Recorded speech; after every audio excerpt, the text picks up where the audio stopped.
Hello, welcome back to Maracuya. My name's Kristen Ford. Let's just get right into it. Happy birthday, Esther Hicks. March 5th is her birthday. She is the person who channels Abraham. Her late husband, Jerry, came up with some questions. She was very open. She was able to receive Abraham and, in her own words, throwing in lots of personal things like her own experience growing up in Texas or loving pools and moving around furniture and fast cars. I don't know. She's just I think she's a really cool lady. And I think she just turned like 77. Like, why would she do this if she didn't get some true enjoyment out of it? I just wanted to talk about a few of Abraham Hicks's like favorite tools that, at least for me, have been super helpful. The first is just whatever it is that's on your mind that you're dealing with, like typing it into YouTube and seeing if she has had somebody get into the hot seat and ask a question that resonates with what you're wondering. And basically, the answer is the same every time, no matter what you ask. Which, if I can sum up, is basically the broader perspective of you, the bigger part of you, is God and is part of the non physical, is part of the field, is happening all around, is wise. The ego, the like little I self, the present moment, thinking, making actions, experiencing life as an individual self, is part of that bigger whole. You can't be detached from your spirit and from source. You're always one with source. And if you are feeling negative emotion, if you're feeling negative emotion, that means that you have cut yourself off from source. It means that you're not looking at this situation, whether it's an argument or appearance of scarcity, you're not looking at it through the eyes of source, through your broader perspective, which your broader perspective is always loving, is always forgiving, it's always in the present moment, and it's always there for your highest good. So basically, the better it gets, the better it gets. So get lined up with gratitude and with feeling good before you send that cold call or email, or before you can find your anger and see what it is before you send that email. Like, it's all better to disconnect from that fiery ego and to connect to that higher, broader perspective of self. Another thing that Abraham talks about, which I think is just great advice, is just to milk it. Like, just like if you are really looking forward to a vacation and you can have that feeling of being on the beach and feeling the warm rays on your skin and really enjoying not having anything to do that day and just being with somebody or a group of people that you love, and you can have that feeling before you even go on vacation. It's like you're milking it. You're like pre-paving, okay, it's going to be a great experience this vacation. And then when something great happens, rather than our consumer culture where it's like, oh, I had this, but I got to go ahead and buy the next thing. Oh, I need to be distracted, so I need to focus on the next thing before I've even finished paying for this thing that I already bought. And next. Oh, I did achieve this, but these other 5 things aren't done. It's like, nah, just chill. If something amazing happened, like, I had a performance that was the biggest show of my life at a legendary venue, and that was a really special night.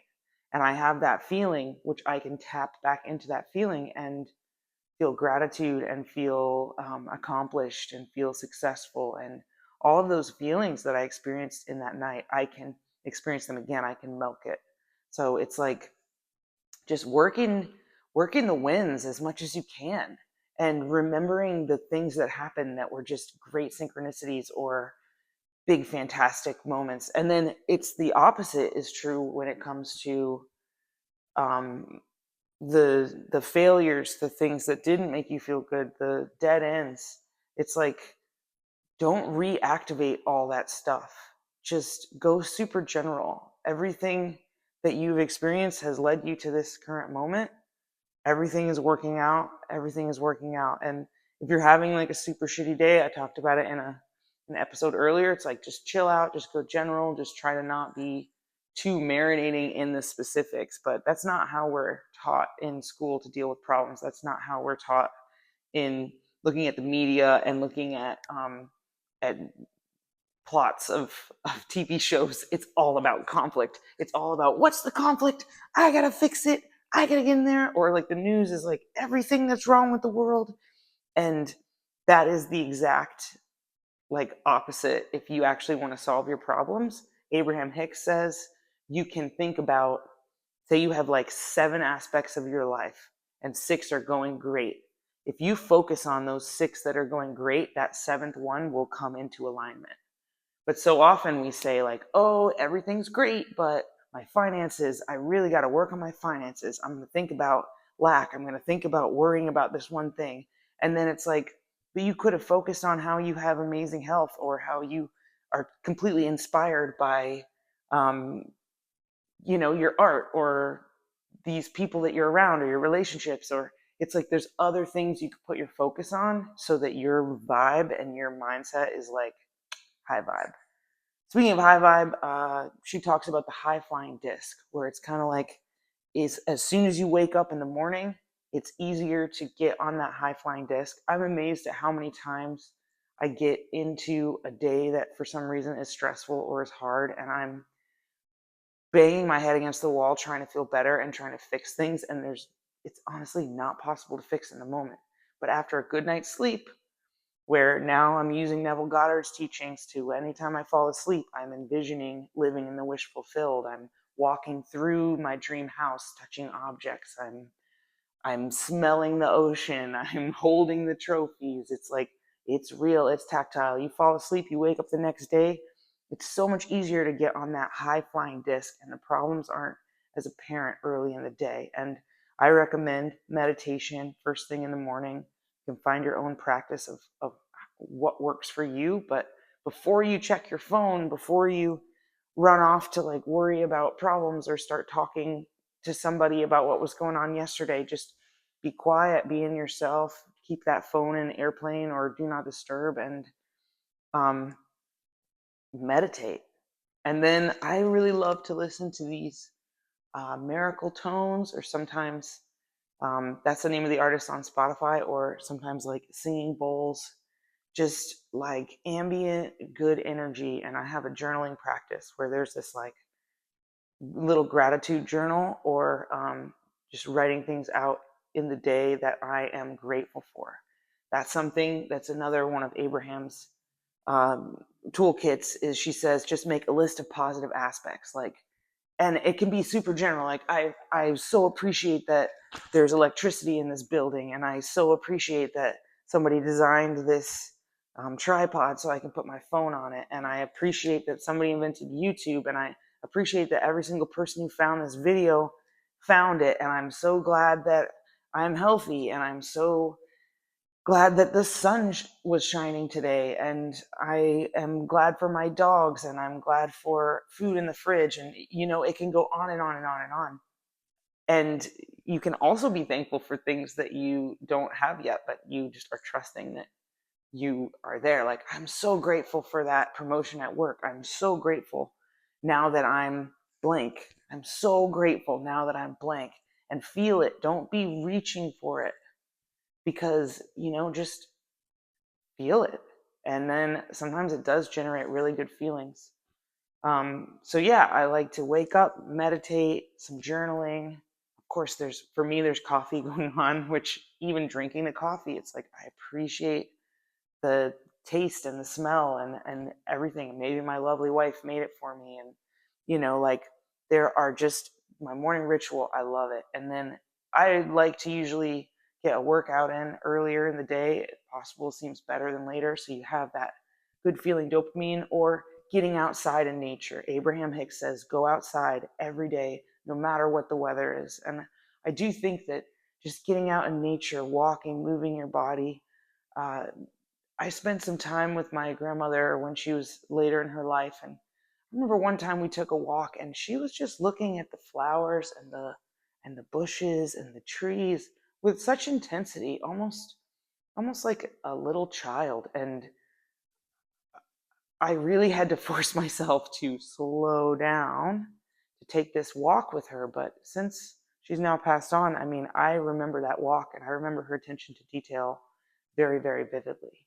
But you can get out in nature and you'll find that it maybe sparks a great idea, or you're just a little less stressed about all the things that are in the inbox. And obviously, these different processes take time, and it's hard to be like, I'm going to get enough sleep and I'm going to have this time in the morning before I'm disturbed and this and this and that. But I do think if you can structure an hour or two in the beginning, even if it's just like 10-minute walk, power walk outside, 10 minutes of meditation, and like 5 minutes of journaling and 5 minutes of in between all those tasks. Okay, that's 30 minutes of your day, I think. This is a quick mental math. I'm spitballing here. Boom, boom, boom, boom. Maracuya. Anyway, so list of positive aspects, getting outside every day. These are things that Abraham suggests.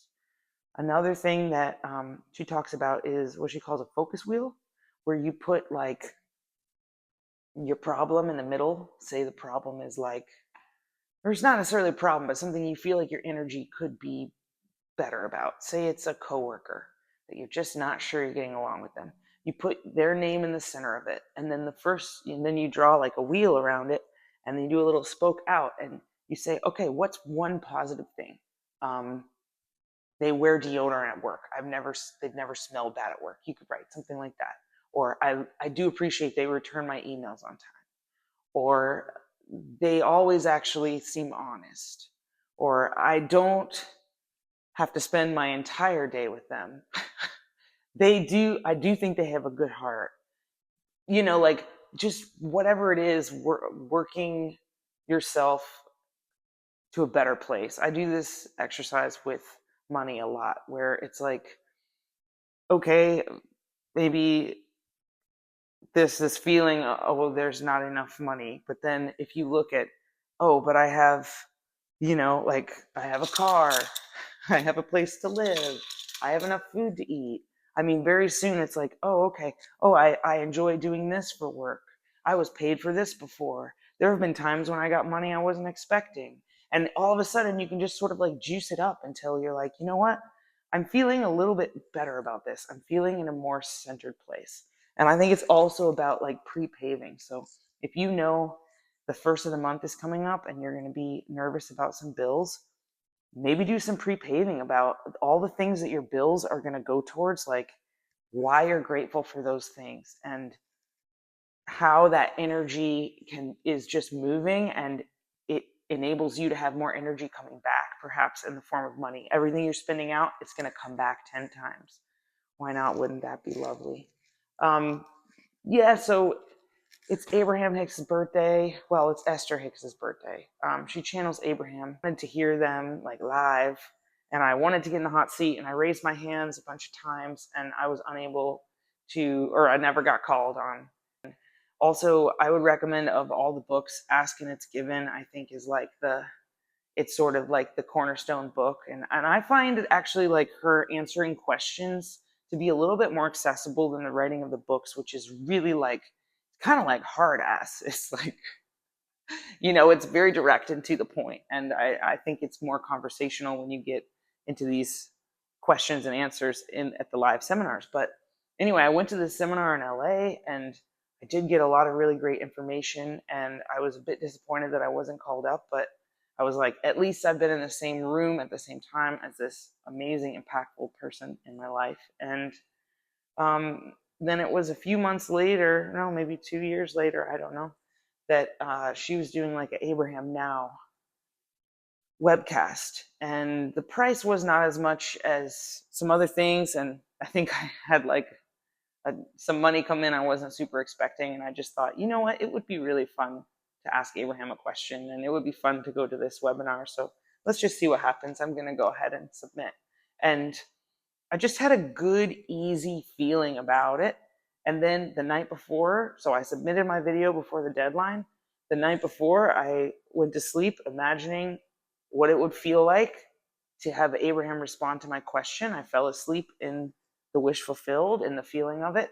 And then I think you guys know how this is going to go. So it was, I don't know, maybe 45 minutes into the broadcast. And then there was my video that popped up, and Abraham answered my question. And it was incredible to feel like this world is perhaps the product of our imagination, and it's not something that responds to us begging from a place of need or not having it.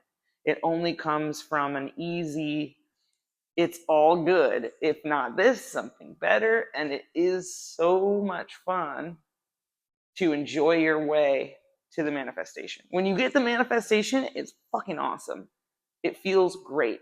But I think more and more what I'm trying to train myself to do is to find parts of my spiritual process and habits that feel really good while I'm practicing them in the moment, where I don't even really care if I get the manifestation or not.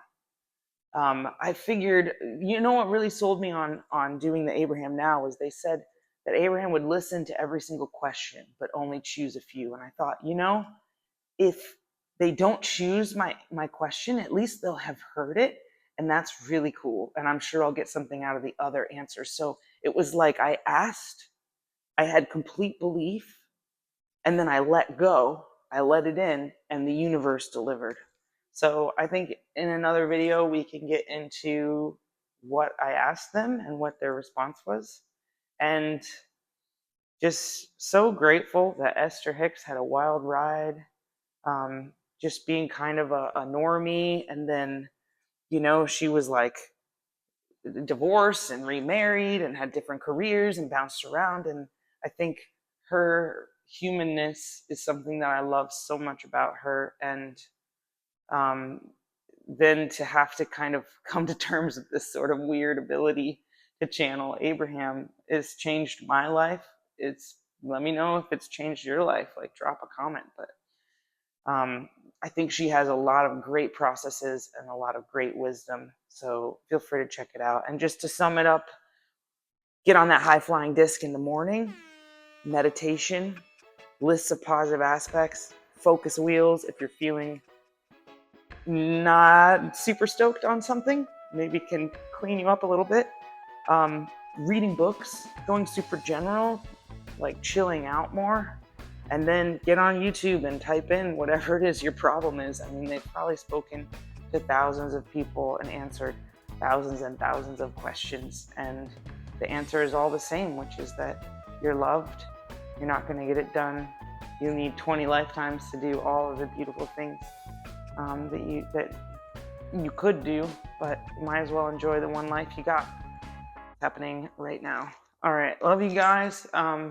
Make sure you like, subscribe, share, and happy birthday to you. Woo, Esther, yeah.